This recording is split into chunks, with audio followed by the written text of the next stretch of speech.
তো হ্যালো বন্ধুরা, আজকে যে গাড়িটার ইঞ্জিনের কাজ করব এটা হচ্ছে অ্যাক্টিভা 5G গাড়ি। তো এই গাড়িটার প্রবলেম হচ্ছে গাড়িটার মোবিল শর্ট হয়ে যাচ্ছে। মোবিল মানে ড্রেন করার সময় 800 মোবিলের জায়গায় সেখানটায় 300 বেরোচ্ছে, 200 বেরোচ্ছে, 250 বেরোচ্ছে, এমন কিছু মোবিল শর্ট হয়ে যাচ্ছে, মানে বাদবাকি মোবিলটা পুড়িয়ে বার করে দিচ্ছে। তো এই গাড়ির প্রবলেম, তো সেই নিয়ে আজকে কাজটা। তো আমার চ্যানেলে যদি কেউ নতুন হয়ে থাকো, চ্যানেলটা অবশ্যই সাবস্ক্রাইব করে দিও।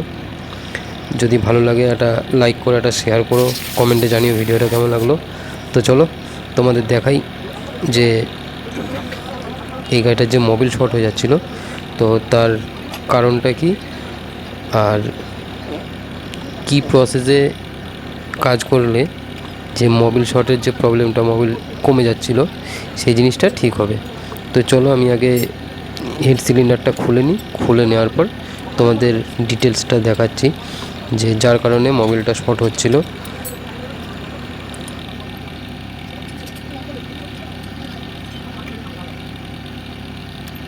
এই যে আমি ইঞ্জিনের কাজটা করছি, এর জন্য কিন্তু আমাকে গাড়ি থেকে টোটাল ইঞ্জিনটা আলাদা করে নেওয়ার কোনো দরকার নেই। তো আমি যদি এই হেড সিলিন্ডারটা বার করতে চাই শুধু এই কাজটুকুর জন্য, হাফ ইঞ্জিনের জন্য, তবে আমি ডবল স্ট্যান্ড, মেন স্ট্যান্ড থাকা অবস্থায় আমি নাটফাট, যা নাট থাকে হেডের 4টে নাট প্লাস দুটো 10 নম্বর নাটগুলো খুলে নেবার পর আমি কিন্তু ডবল স্ট্যান্ডে হেডটা কিংবা সিলিন্ডারটা বার করতে পারবো না, তার জন্য আমাকে সিঙ্গেল স্ট্যান্ড করতে হবে। তো চলো এই যে সিঙ্গেল স্ট্যান্ড করে সিলিন্ডারটা বার করে নিলাম।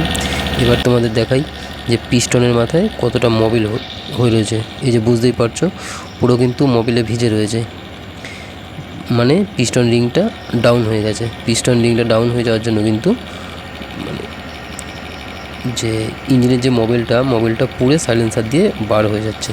তো চলো এর যে কাজটা, প্রপারলি যে কাজটা কমপ্লিট করি।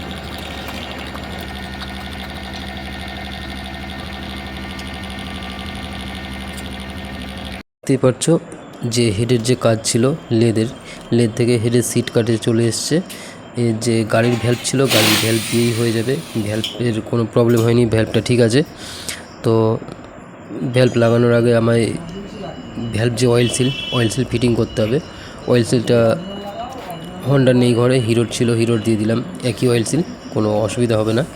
তো চলো হেডটা ফিটিং করে নিই। হেডটা ফিটিং করার পরে তবে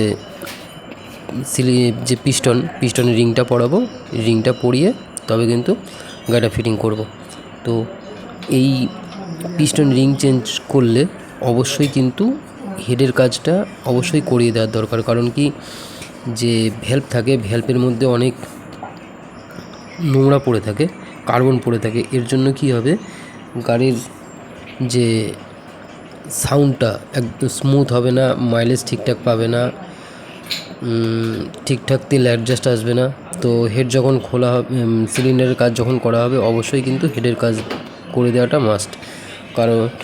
কারণ কি, অনেক সময় দেখা যায় যে যে গাইড থাকে, গাইড অনেক সময় ফেটে থাকে। এই গাইড যদি ফেটেও থাকে তবেও কিন্তু এই মোবিল পুড়ে বার করে দেবে। তো হেড যখন খোলা হবে, হেড খোলার সময় সেটা অবশ্যই দেখে নেওয়া দরকার। তো এর যে কার্বোরেটরটাও ওয়াশ করে দিচ্ছি, কারণ কি কার্বোরেটরটাও অনেক নোংরা ছিল, তাই কার্বোরেটরটাও পরিষ্কার করে দিচ্ছি। এতে কী হবে, গাড়ি আমার কোনো প্রবলেম করবে না, একবারে স্টার্ট নিয়ে নেবে, স্টার্টিং প্রবলেম তো আসবেই না, প্লাস মাইলেজও ভালো পাবে। তো চলো এই কার্বোরেটরটা পরিষ্কার করে নেওয়ার পর যে হেড সিলিন্ডারটা জুড়ে নতুন মোবিল দিয়ে গাড়িটা স্টার্ট করে তোমাদের দেখাচ্ছি।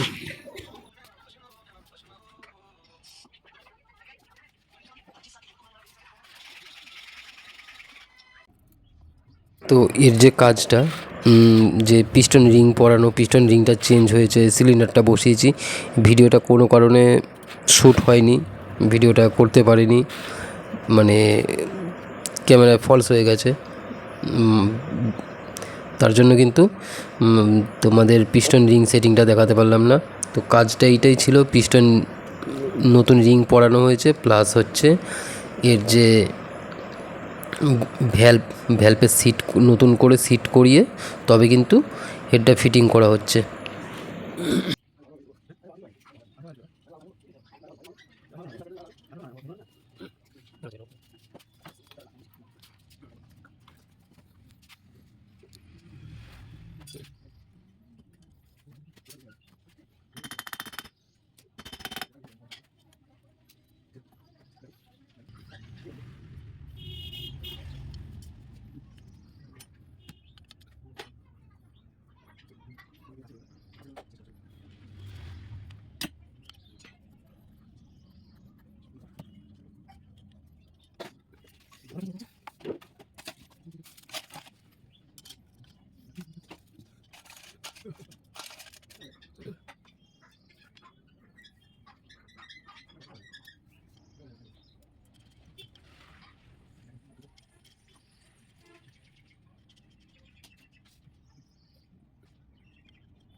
তো দেখতেই পারলে আমি কিন্তু আমার মোটামুটি কাজ টোটাল কমপ্লিট হয়ে আসার মুখে।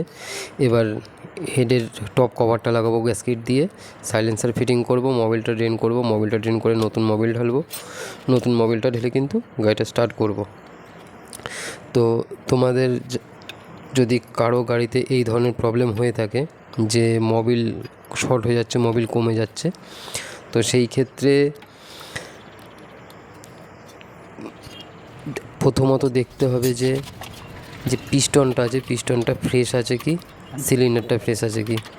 যদি সিলিন্ডার পিস্টন দুটোই ফ্রেশ থেকে থাকে, যদি না প্লে থেকে থাকে, তাহলে কিন্তু পিস্টন রিং দিয়েই এই যে মোবিল যে শর্ট হয়ে যাচ্ছে এই প্রবলেমটা কিন্তু ঠিক হয়ে যাবে। আর যদি প্লে থাকে পিস্টনটা, তাহলে কমপ্লিট সিলিন্ডার পিস্টন ফেলে দেওয়াটাই বেটার হবে। কারণ কি, যদি প্লে থেকে থাকে তাহলে গাড়িটা যখন স্টার্ট করা হবে, স্লো টিউনিং থেকে যখনই রেস করা হবে, তখনই এটা কিটকিট করে আওয়াজ বেরোবে, খুব বাজে লাগবে জিনিসটা। তো তার জন্য কমপ্লিট সিলিন্ডার পিস্টনটা ফেলে দেওয়া বেটার যদি পিস্টন প্লে হয়ে থাকে। আর যদি সিলিন্ডার আর পিস্টনটা যদি ফ্রেশ থেকে থাকে, তাহলে কিন্তু এই পিস্টন রিং চেঞ্জ করে যে মোবিল কমে যাচ্ছিলো গাড়িতে, মোবিল শর্টের এই প্রবলেমটা একদম টোটালি বন্ধ হয়ে যাবে। তো এইটা যে পিস্টন রিং পাল্টে 2-4-6 মাস চলবে সেরকম ব্যাপার নয়। মোবিলটা যদি ঠিকঠাকভাবে মেনটেন করে চেঞ্জ করা হয়, 2022-এর মধ্যে যদি চেঞ্জ করা হয়, তবে কিন্তু এই কাজটুকু করেই মোটামুটি বছর 3-4 হামেশাই চালিয়ে নিতে পারবে। তো অবশ্যই তোমরা কমেন্টে জানিও কাজটা কেমন লাগলো। আর তো এই যে দেখতেই পাচ্ছ, মোবিল বেরিয়েছে 100 গ্রাম বড় জোর, ঠিক আছে। এই ছিল মানে এই প্রবলেম হচ্ছিলো গাড়িতে।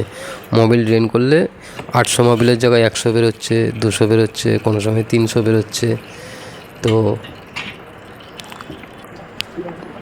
কোনো গাড়িতে যদি এই ধরনের মোবিল শর্টের প্রবলেম হয়ে থাকে, তো এটা প্রথমত গাড়ি না খুলে কোনো আইডিয়া দেওয়া যায় না। তো গাড়ি খোলার পর তবে যে মোবিল যে শর্ট হয়ে যাচ্ছে এই প্রবলেমটা যদি থেকে থাকে কারো গাড়িতে, সেটা অবশ্যই করে নেওয়া দরকার। কারণ কি, যদি একদম মোবিল কমে যায় তাতে কী হবে, লকার, ক্যামশেফট, টাইমিং চেন ফেন সব খারাপ হয়ে যাবে। তো তার জন্য আগে থেকেই যদি করিয়ে নেওয়া যায়, কম খরচাতে গাড়ির কাজটা ফ্রেশভাবে হয়ে যাবে, নয়তো কিন্তু খরচার পরিমাণটা বেড়ে যাবে। তো চলো গাড়িটা স্টার্ট করি, স্টার্ট করার পর তোমাদের সাউন্ড শোনাই।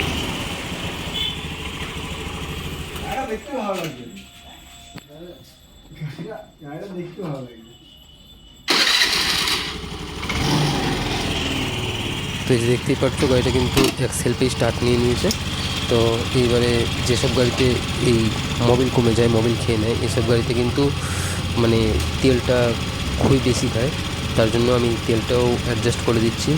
আর ট্রায়াল করে আসার পর প্লাগটা খুলে দেখে নিতে হবে তেল অ্যাডজাস্টটা মেজারমেন্টটা ঠিকঠাক এসছে কি।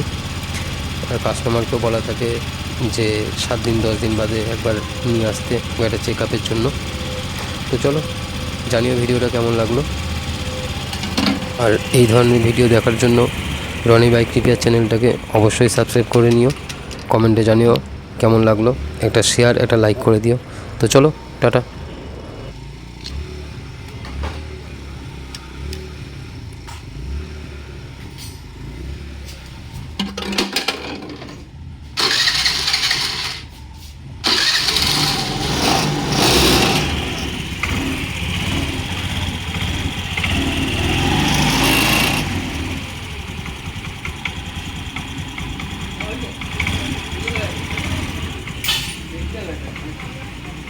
ইয়ার করতে নেউটা